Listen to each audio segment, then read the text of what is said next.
Hi எல்லோருக்கும் வணக்கம். முருங்கைக்கீரையில கூட்டு, பொரியல்னு சாப்பிட்டு போர் அடிச்சிடுச்சுன்னா, ஒரு முறை இந்த மாதிரி ட்ரை பண்ணி பாருங்க. ரொம்ப டிஃப்ரெண்ட்டா டேஸ்ட் செம்மையா இருக்கும். முருங்கைக்கீரை தொக்கு எப்படி செய்யலான்றத பார்த்துடலாமா?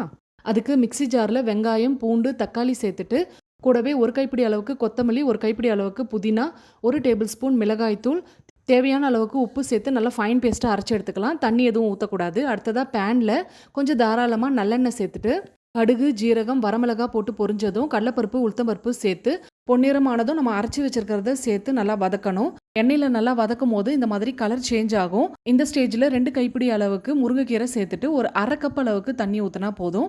மூடி போட்டு மூடி லோ ஃப்ளேம்ல ஒரு 5 நிமிஷத்துக்கு வேக வச்சு எடுத்துக்கலாம். ரொம்ப வெந்துடுச்சுன்னா முருங்கைக்கீரை சாப்பிட்றதுக்கு நல்லா இருக்காது. அடுத்து இதில் கொஞ்சமா புளி தண்ணி சேர்த்துட்டு மூடி போட்டு மூடி 1 நிமிஷத்துக்கு குக் பண்ணி எடுத்தோம்னா சூப்பரான முருங்கைக்கீரை தொக்கு ரெடி ஆயிடும். இது ஒயிட் ரைஸ் கூட மட்டும் இல்லாம, சப்பாத்தி கூடவும் அல்டிமேட்டா இருக்கும். கண்டிப்பா ட்ரை பண்ணி பாருங்க. ட்ரை பண்ணிட்டு உங்க ஃபீட்பேக்க கமெண்ட் செக்ஷன்ல சொல்லுங்க. பாய்.